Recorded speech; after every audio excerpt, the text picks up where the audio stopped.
Então, gente, vamos falar agora sobre como que a API de mapas, a API do Google Maps em particular, funciona dentro do Android e que tipo de facilidade que ela pode dar para os programadores, quais são os recursos disponíveis e uma visão básica de como que ela pode ajudar a tornar suas aplicações mais sensíveis com uma interface que possa mostrar localizações de uma forma mais interessante.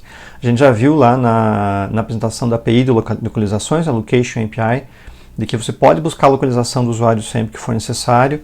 Você tem regras para isso, você tem os conceitos de segurança para isso, mas não necessariamente a API de localização diz respeito a mostrar esse local em algum lugar. A API de localização diz respeito somente a você conseguir obter a localização de alguma fonte e então usá-la para alguma função. A API de mapas, por outro lado, tem a função de mostrar mapas e permitir que você manipule esses mapas dentro da sua aplicação. Vamos dar uma olhada aqui então em como é que ela vai funcionar. Bom, mapas acabam sendo uma visualização, um modo de visão bastante importante para aplicativos móveis e, bem na verdade, não só para aplicativos móveis. Aplicações de geoprocessamento já estão disponíveis há um bom tempo dentro do processamento de forma geral e dentro de sistemas corporativos e além do nicho de geoprocessamento em particular. Para sistemas móveis, mapas acabam sendo uma interface bastante útil quando você quer se localizar. A visualização de um mapa é simples e direta. Boa parte, a maioria absoluta das pessoas consegue manusear um mapa de forma adequada, até porque nós vimos isso no colégio, a gente viu isso na escola, então não é assim tão complexo. O entendimento é fácil e o número de aplicações que a gente pode ter com mapas, tanto pessoais quanto corporativos, é muito grande.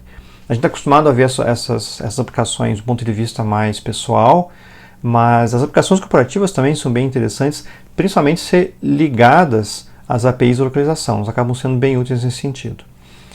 A parte de geoprocessamento em particular, o aspecto de geoprocessamento já é alguma coisa presente em computação já há muito tempo. Eu diria que há décadas nós já temos esforços tanto em pesquisa quanto em produtos, quanto na indústria, para que geoprocessamento possa ser usado como ferramenta para diversas áreas. Já, de novo, há um bom tempo, nós já temos profissionais das áreas que têm a ver com geoprocessamento treinados desde a graduação com isso, então geógrafos, cartógrafos, agrimensores. Hoje em dia eu creio que é quase impossível que você passe por uma graduação ou um curso técnico em qualquer uma dessas áreas sem envolver o uso de ferramentas de geoprocessamento. E essas ferramentas de geoprocessamento são muito baseadas no suporte de computação.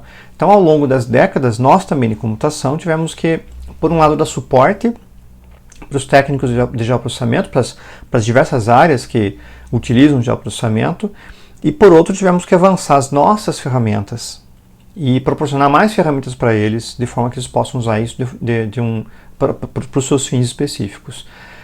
Um outro ponto que aconteceu ao longo do tempo é que nós já temos bases de dados geográficas disponíveis e em grande disponibilidade, muitas delas sem custo nenhum. Então, diversos governos, tanto a nível local quanto a nível geral, disponibilizam arquivos que mantêm todos os dados, pontos, polígonos, shapefiles, que representam um país, um estado, municípios, ou aldeias, ou condados ou vilas. E outras empresas se dedicam a coletar mais dados a respeito desses pontos e fornecer também de forma paga. O ponto interessante é que você tem bastante oferta desse tipo de informação. Nós temos fotos de satélite já oferenciadas, você pode comprar fotos de satélite a um preço que é bastante baixo hoje em dia. Você pode comprar aerofotos, hoje em dia mais frequentemente utilizadas com veículos aéreos não tripulados, com VANTs, do que exatamente com aviões, né? Um VANT basicamente é um drone de grande capacidade, onde você, em vez de ter um avião que tem um custo de manutenção e de operação muito caro, o drone consegue baixar esse custo drasticamente e você consegue ter um resultado quase tão bom quanto. E ao longo do tempo as empresas, as instituições acabam percebendo o valor que está escondido por trás do uso de APIs de geoprocessamento dentro dos seus sistemas.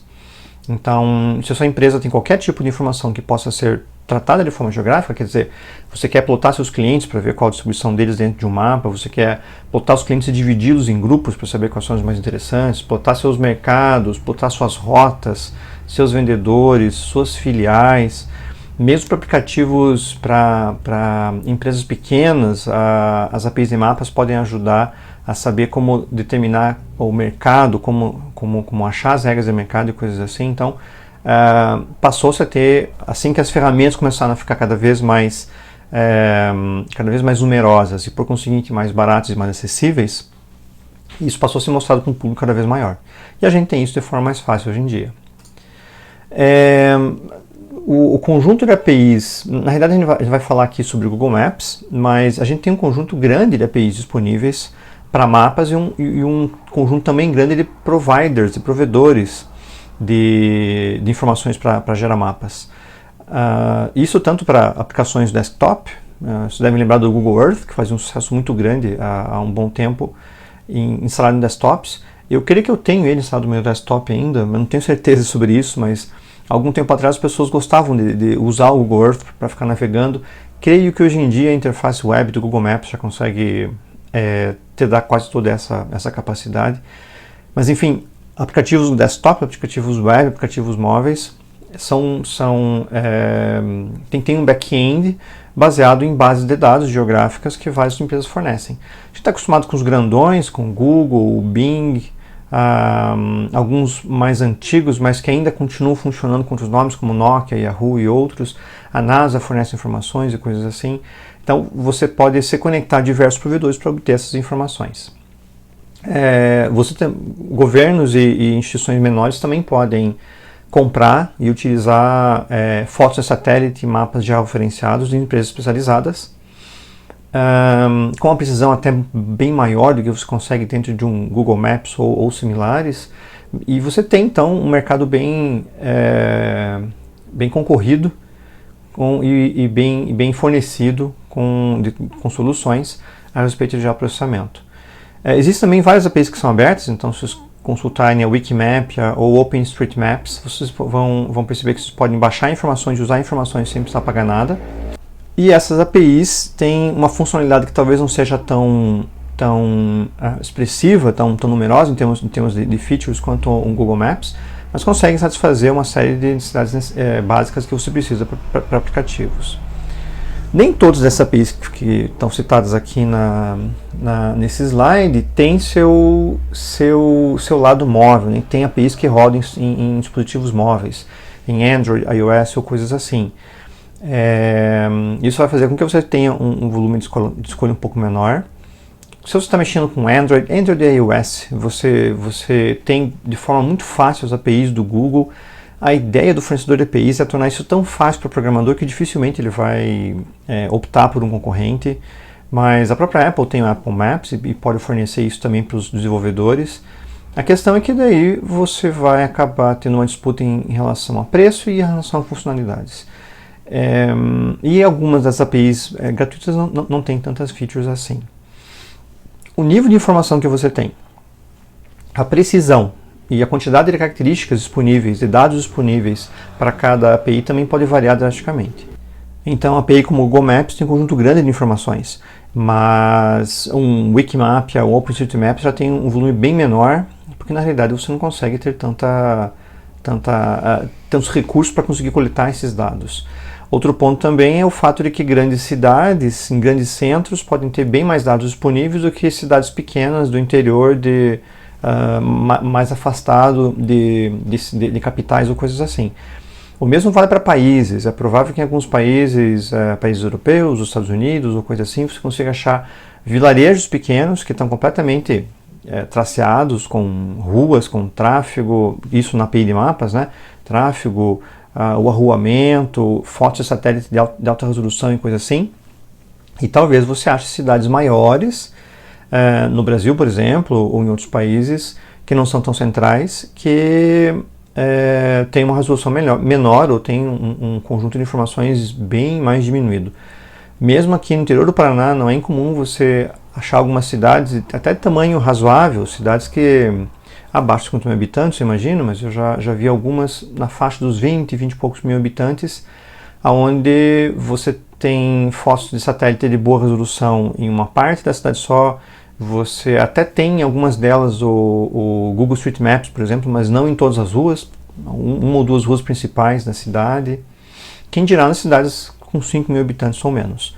Em algumas cidades assim, simplesmente não acha nenhuma informação dentro de uma API de Google Maps. Você tem, no máximo, as estradas que passam por ela, talvez não tenha foto satélite de qualidade razoável, e isso acaba atrapalhando quando você vai tentar obter informações em endereços ou fazer geocoding reverso ou coisa do gênero. Claro que isso vai variar de lugar para lugar e você tem que verificar no seu aplicativo qual é o impacto que isso vai ter, né? Junto com isso daqui nós temos uma estrutura de back-end que suporta geoprocessamento. Então já há um bom tempo nós temos diversos bancos de dados que têm extensões para geoprocessamento, como o PostGIS, o Postgres, há uma extensão de geo para o MongoDB, uma extensão para o MySQL. O Oracle tem o Oracle Spatial, o Specialize, que acaba sendo também fornecido para os clientes Oracle.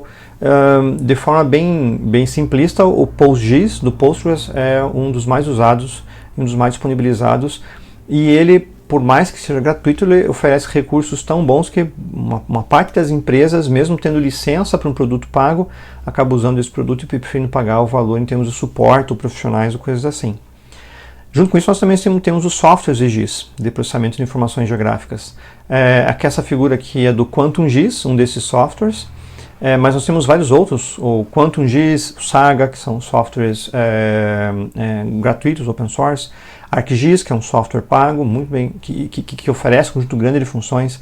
Claro que todos eles variam em relação ao que eles podem oferecer para o usuário, e evidentemente que os softwares pagos podem oferecer algumas coisas a mais, mas dependendo do projeto que você está fazendo, você tem que julgar o quanto de características você precisa, o quanto quais necessidades você tem para o projeto em particular. A API do Google Maps em relação a Android está disponível desde as primeiras versões do Android. Então eu me recordo que desde o começo de programação para Android já tinha uma API de Google Maps, porque o Google Maps era um aplicativo altamente desejado dentro de dispositivos móveis e foi um dos primeiros a ser portado para Android e até inclusive para outras plataformas. Eu lembro de rodar uma versão do Google Maps no meu N95 da Nokia, um Symbian. Então, o Google Maps ele já fornecia isso para diversas plataformas, porque, bem na verdade, eu lembro não só no N95, mas eu lembro de rodar Google Maps no meu Palm Pilot. Tinha uma versão do Google Maps ali dentro, um Palm Pilot que tinha uma interface Wi-Fi. Claro que um dispositivo não conectado o tempo todo, isso tinha certas limitações, mas era bastante interessante poder ver os mapas e consultar informações ali dentro.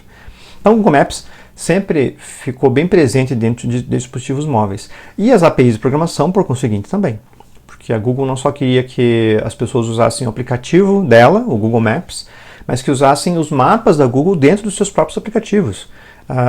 É evidente que a Google recebe, o modelo de negócios da Google também recebe dinheiro a partir do Google Maps, evidentemente, porque as empresas pagam para serem colocadas no Google, pagam para que informações sejam colocadas lá dentro, e essas informações vão ser utilizadas mesmo que você use um mapa só para ver sua própria localização dentro de um aplicativo. Ele vai trazer mais informações relativas aos arredores da onde você está, e as propagandas podem estar colocadas dentro disso, por exemplo. A API começou no final da década do início do século, da década de 2000, e ela era fortemente baseada no fato de que você processava muita coisa no back-end. Em 2013, finalzinho de 2012, começo de 2013, final de 2012 em beta, mas no começo de 2013, em março, eles mudaram para a versão 2, a versão que é a corrente até agora. Essa foi uma alteração bem drástica na API, e essa alteração teve um motivo. O Google Maps teve uma mudança drástica também. Se vocês estão lembrados, entre 2010 e 2011, a gente começou a falar em aplicativos do HTML5, onde a gente deixava de processar muita coisa lá no back-end e passava a somente interagir com dados e algumas transações e entregar dados via um Web Service REST, por exemplo, para um front-end, provavelmente escrito em JavaScript, lá no seu navegador, que então processava e fazia o resto da interação. Então, em vez da interação ser fracamente feita lá na interface, lá no navegador, a gente trouxe mais do que estava dentro lá do back-end para o navegador, já que ele podia fazer isso naquele momento. Esse foi um ponto interessante, porque permitiu uma escalabilidade muito maior dentro dos sistemas. É só imaginar que se você tinha um conjunto de alguns milhares de clientes rodando o seu sistema e acessando isso lá do seu back-end, se você dobrasse ou triplicasse o número de clientes, você também ia aumentar o peso que estava rodando dentro do servidor. Porque o servidor fazia um conjunto grande de funções. Ele não só resolvia as transações, acessava os dados, mas tinha que pensar em como é que isso seria renderizado no cliente, eventualmente gerar toda a página para que ela fosse só mostrada lá no navegador do cliente.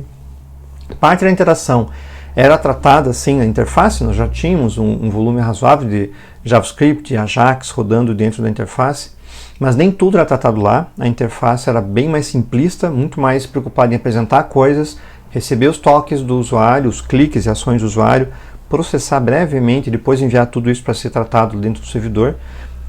Só que a partir do ponto de que as máquinas começaram a ficar mais potentes, os navegadores começaram a ficar mais capazes de executar mais código, isso também se estendeu para os pequenos, para os celulares, tablets e demais dispositivos móveis, passou a fazer sentido dividir um pouquinho mais essa carga.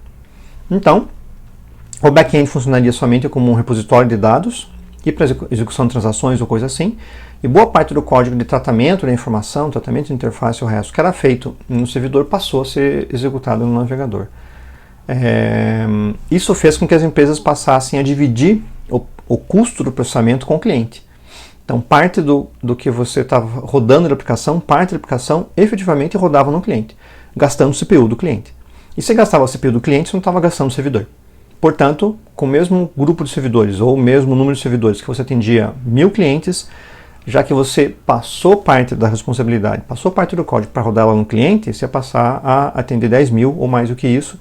E essa regra que nós mantemos até hoje. Bem, na verdade, a gente executa muita coisa no cliente para poupar o servidor e permitir mais escalabilidade ou uma redução em recursos usados, né, que sempre vai resultar em redução de custos, redução de gastos de energia, coisas assim.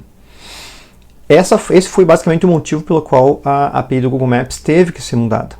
A API inicial fazia muitas requisições pelo lado do server, que gerava mapas e entregava, e é compreensível porque talvez um N95, talvez um Palm OS não conseguisse processar tanta coisa, o mapa tinha que vir basicamente mais pronto lá do back-end. Mesma coisa para os navegadores de web. A partir dessa troca de versão da API Web e da API Desktop, que você pode usar também do Google Maps, que tinha ocorrido antes, eles finalmente fizeram essa troca de versão também para as APIs do Android, já que os celulares passaram a poder processar um pouco mais localmente. Bom, vocês devem imaginar que programadores não gostam de mudanças muito drásticas, e essa mudança foi uma mudança bem grande. A API mudou drasticamente, o modo como se trabalhava mudou bastante. As IDEs não ajudaram muito na época, porque as IDEs não estavam assim tão preparadas, as IDEs oficiais não estavam assim tão preparadas para suprir a necessidade dessa nova API. Então, em vez da ideia estar 100% pronta e você só escrever seu código, você tinha uma série de passos adicionais para você incluir o Google Services, por exemplo, que não era default ser incluído em projetos que você iria colocar com Maps, tinha que fazer isso de uma forma externa. Era a época que nós usávamos o Eclipse ainda, na verdade um Eclipse preparado para rodar com códigos Android.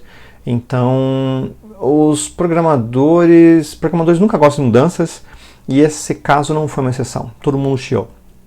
Eu, inclusive, porque eu já ministrava cursos de Android na época e tive que, além de reaprender a fazer meu código, mudar o modo como fazer meu código, tive que mudar todas as transparências e o resto e tal. Então, sempre um esforço. Programador sempre reclama. Um programador que é professor, um professor que é programador reclama um pouco mais ainda. Isso pode ser um moto contínuo. Mas, enfim, apesar da migração um pouquinho confusa, inicialmente pelo menos, apesar da falta de suporte às ferramentas inicialmente, a versão 2 acabou permitindo que o Google Maps escalasse melhor e até passou a entregar mais funções, mais funcionalidades para o lado do cliente. E acabou sendo uma boa mudança ao longo do tempo. Hoje, 7 anos depois, já dá para dizer que ela está cristalizada, e dentro do Android Studio a Google aprendeu com as reclamações que foram feitas, lembrou das reclamações, e o processo, tanto da geração da chave, quanto da inclusão das APIs, quanto do contato que você faz com o seu serviço do Google Maps, o Google Service, a bem verdade, que mantém tudo isso, ficou tão simples dentro do Android Studio que você quase nem percebe. O dia que vocês puderem desencavar algum tutorial de como é que fazia mapas em Android lá por 2013, 2014, entre 2012 e 2014, façam isso só para vocês verem como hoje em dia tá bem mais fácil. O que é bom, bem de verdade, né? Não estou reclamando disso de forma nenhuma. Bom, como eu falei, segunda versão, mais parecida com as APIs de Web Components. As APIs para Web já tinham mudado antes da API para Android. É claro que os computadores eram mais potentes antes dos celulares passarem a ficar mais potentes, então isso teve um certo tempo. Basicamente a API acessa os serviços do Google Maps pelo Google Play Services, que são os dados dos mapas, os shapes, fotos de satélite, os mapas, os dados de endereçamento, arruamento.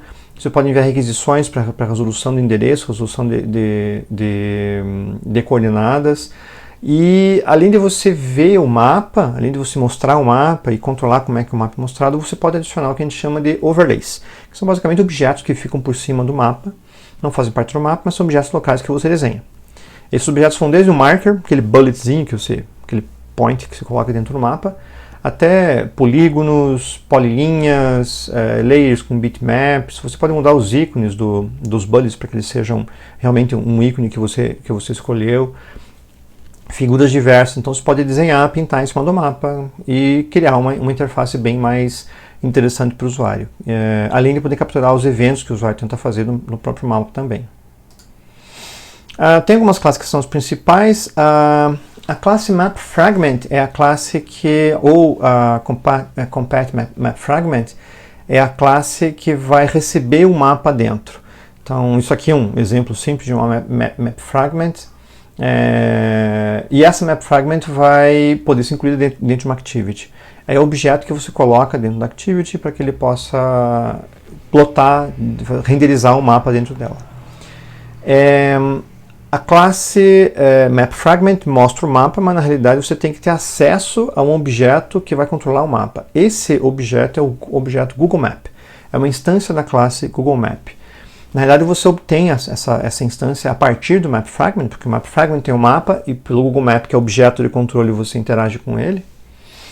E isso em geral é feito dentro de um método chamado onMapReady, de um onMapReady callback, porque o mapa só vai te entregar controle quando ele estiver operacional. Então não é porque o teu aplicativo entrou no ar que o mapa está disponível. Você tem todo acesso a redes para isso, o cache das informações estão ali dentro. Então não é uma programação síncrona, você faz cria um callback assíncrono que vai, quando o mapa estiver pronto, teu código começa a executar em cima dele. Com alguma sorte isso vai ser quase imediato, mas não necessariamente é uma regra.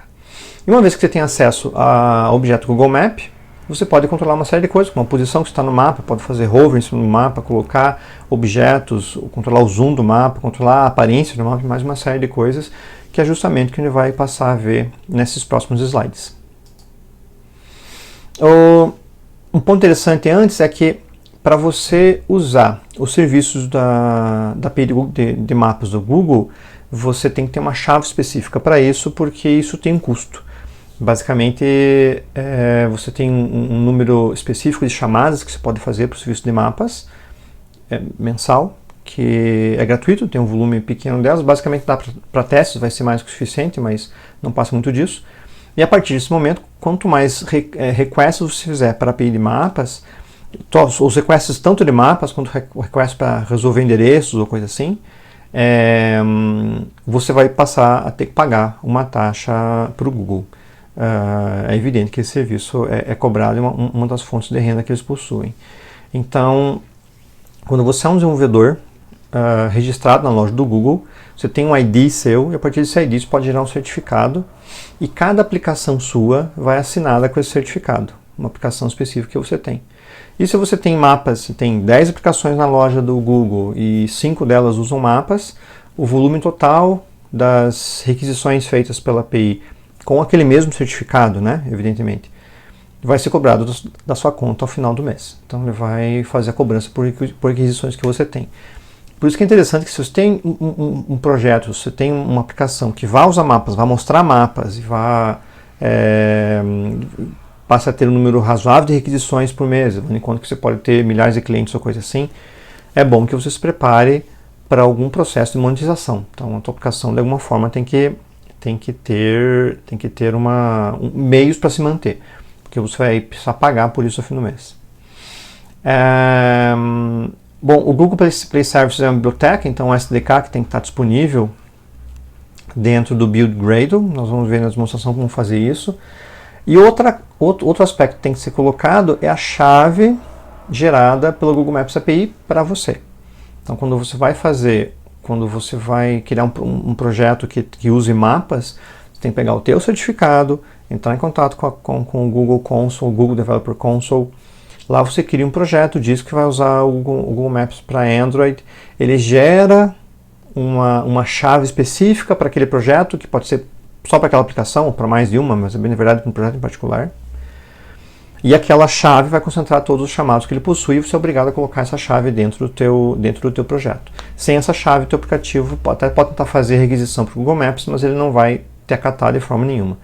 Ele tem que ter uma chave identificadora das requisições para que ele possa agregar as requisições, se for o caso, monetizar em cima. Claro, evidentemente, nem todo mundo aqui é um desenvolvedor Google registrado. Alguns de vocês talvez já tenham um registro na loja, mas não todos, certamente, nem a intenção do curso aqui. Então você pode fazer uma assinatura com o teu SDK, com uma chave do SDK e com a sua conta convencional do Google. Fazendo essa assinatura, você recebe uma chave que é uma chave em modo de debug. É uma chave que pode ser usada para prototipar, pode ser usada para você testar, mas ela tem um limite pequeno e você não vai conseguir rodar ela muito de forma real numa aplicação em mercado. Para colocar na loja em particular, você tem que ter uma chave real. A loja não vai aceitar essa chave debug, essa chave que é usada nesse modo de desenvolvimento para um aplicativo que é postado lá. No processo de validação da aplicação, isso vai ser testado antes da aplicação poder ser disponibilizada para a loja. E toda essa geração é guiada pelo Android Studio, que esse é o ponto bem interessante dessas novas versões de IDEs. Antigamente você tinha que fazer basicamente esse processo sozinho, tinha que ir lá no Google Developer Console, tinha que criar seu projeto, criar a chave, copiar a chave de debug que você tem no teu SDK para lá, para gerar uma chave educativa e trazer, trocar certificados e coisas assim. Hoje em dia o Android Studio te guia por todo esse processo e é realmente muito simples. Alguns poucos cliques você está com o teu aplicativo rodando, que é que nós vamos ver na demonstração depois. E tem uma série de aspectos que eu não pude comentar aqui, principalmente o fato de você for um desenvolvedor realmente, como é que você gera o certificado, de que forma que você faz isso e tal. Tudo isso está na documentação. Então leiam o tal do manual, né? Um modo um pouquinho mais polido aqui. Leiam o tal do manual, que pode ser interessante para ver como é que isso vai acontecer em diferentes situações que não estão sendo citadas aqui exatamente. Deixa eu mover a câmera para o outro lado aqui. Aqui. Bom, basicamente você vai ter a chave lá na Google API Console, ou um projeto novo, ou um já criado. Você habilita as APIs então, dentro do projeto. Você vai enviar para lá um certificado SHA, que vai ser o certificado que você gera a partir do teu debug. E para aplicativos que vão para a loja, tem que ter o certificado do desenvolvedor oficial. E os mapas podem ser, você pode trocar o ponto onde está centralizado o mapa. Basicamente é você mudar o ponto de vista. Essa mudança de ponto de vista pode ser feita de uma forma direta, quer dizer, você troca o ponto de vista, você move para outro ponto, basicamente de forma instantânea. E isso daqui é o Move Camera, que é o que está citado aqui. Ou você pode fazer isso com uma espécie de um hover, com um animate, onde você vai sair de uma posição e vai baixar em outra. Você sai de uma e vai até outra. O animate tem a questão de que ele pode ser um pouquinho pesado em termos de uso de recursos, mas pode ser útil dependendo do caso. É bom que você tenha isso à disposição caso você queira. No caso do Move Camera, você vai só apontar o New Lat Long ou o New Lat Long Zoom, quando você quer mover e mudar o zoom também. E no Animate Camera, que ele faz esse hover, como se fosse um helicóptero decolando e pousando novamente, você vai ter que criar um objeto da classe Camera Position com Target, que é para onde você está indo. O Source ele já tem, que é onde você está no momento. O Target é um novo ponto, então ele anima a câmera, como se ele desse um zoom out, se movesse um zoom in novamente para o zoom em particular que você colocou. Podem testar isso depois e verificar no aplicativo de vocês qual que é o mais interessante, se por acaso, claro, testando nos dispositivos que vocês imaginam que os usuários vão usar, até que ponto que isso vai acabar sendo razoável para vocês. Independente de você movimentar o ponto de vista, você pode também alterar o zoom do seu aplicativo. Então você pode manter o ponto no lugar, mudar a aproximação que você tem no mapa. O zoom vai entre 2 e 21, 21 mais próximo, 2 mais afastado. E você pode ou configurar quando você faz o Move Camera ou o Animate Camera, ou você pode fazer somente uma mudança de um Camera Position usando só o zoom aqui dentro. Qualquer um dos dois vai acabar sendo válido para que você possa rodar.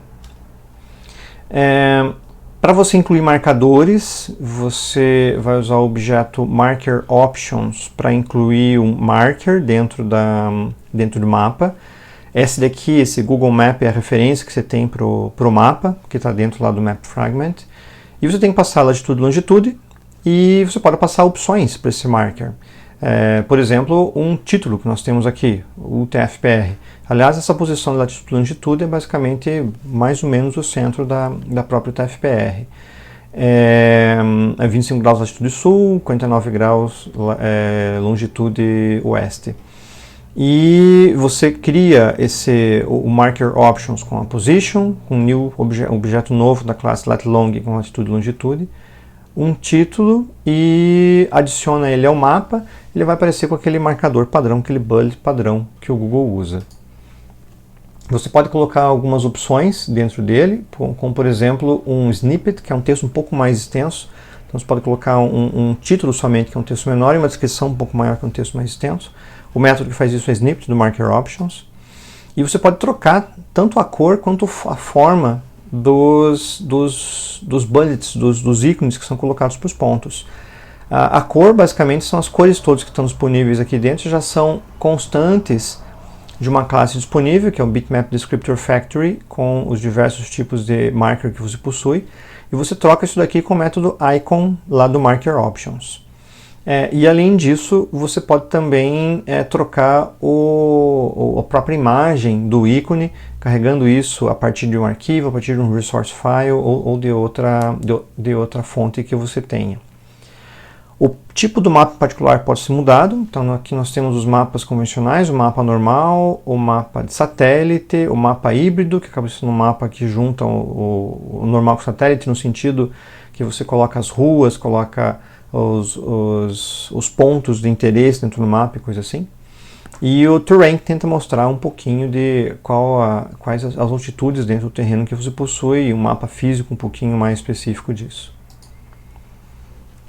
Além de você colocar esse tipo de informação, marcadores dentro do mapa, você pode colocar figuras que você desenha no mapa, desenhos específicos dentro do mapa. Basicamente você pode colocar polígonos e círculos, além de linhas específicas.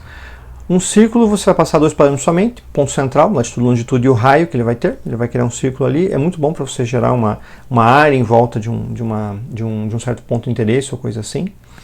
E o polígono é uma área fechada onde se passa uma sequência de pontos, e ele vai ligar os pontos com uma reta e vai deixar uma coloração interna, se você pedir, para você destacar uma área específica em particular. Tanto o polígono quanto o círculo tem o conceito de uma stroke color ou de uma fill color.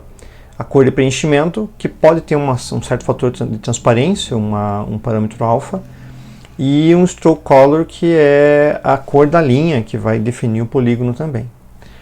Além do polígono, você tem o polyline, que é uma linha somente. Se você passar 4 coordenadas para um polígono, ele vai desenhar uma figura que junta essas 4 coordenadas. Se eu passar 4 coordenadas para polyline, ele vai desenhar só uma linha, sem juntar a última coordenada com a primeira novamente e gerar uma figura fechada. Essa é a diferença entre os dois. Aqui tem a opção de como gerar um polígono. Você gira um Polygon Options, seta um conjunto de coordenadas e então adiciona ao mapa, um Gmap, Add Polygon com as opções que você tem. Ele vai colocar essas opções disponíveis. Aqui não estão setadas nada de Stroke Color ou outras questões, mas que você pode adicionar se for necessário. Tem mais algumas opções que são gerais de mapas. Aliás, tem uma série de opções que você pode usar para configurar um mapa de forma geral, mas, por exemplo, você pode mostrar um ponto onde está a tua localização local, tua localização atual. Para isso tem que ter permissão de location, né? Que a gente viu já em outras transparências. Mas enfim, você pode setar um My Location Enable True, ele vai mostrar um bulletzinho onde você está. Você pode setar os botões de zoom. A princípio o mapa não mostra botões de zoom, mas pode permitir que ele coloque aquele mais e aquele menos ali dentro. Colocar uma bússola para que ele possa mostrar qual que é o norte e pode poder girar em torno da bússola. Tem mais uma série de outras opções disponíveis aqui dentro e é por isso que é bom se ler no manual. Dá uma olhadinha lá dentro do manual da documentação que vocês vão achar mais um monte de opções de configuração que os mapas permitem. E de forma geral é isso que eu queria falar mais sobre os mapas. Eles acabam sendo ferramentas extremamente úteis para aplicações onde você pode mostrar locais e mostrar distâncias e coisas assim. Então, se você tem qualquer chance de mostrar uma informação geográfica, mostrar em si um mapa vai otimizar muito o entendimento por parte do usuário. Ele vai ter uma percepção da interface muito mais rapidamente do que ele teria com somente uma descrição textual ou uma figura que não fosse representativa de mapa. Por outro lado, você tem que lembrar de algumas coisas. O uso de mapa vai usar rede, vai usar memória, vai usar CPU ou GPU. Então, é claro que isso você não vai perceber num telefone topo de linha, mas em alguns modelos pode ser ligeiramente limitante, além dos mapas serem cobrados. Então, você vai ter que pesar exatamente quando que o mapa é realmente útil. Você tem que usar o mapa e os recursos com parcimônia, limitando o máximo que se puder o uso dos recursos. A ideia é sempre pensar em que tipo de benefício, qual benefício eu tenho realmente com vendo as informações dentro do mapa. Que se esse benefício realmente é interessante para mim. Então, posso implementar de forma adequada. Bom, era isso. E agora vamos dar uma olhadinha nas demonstrações que vão mostrar como é que nós implementamos o mapa de forma adequada dentro de uma aplicação. Obrigado.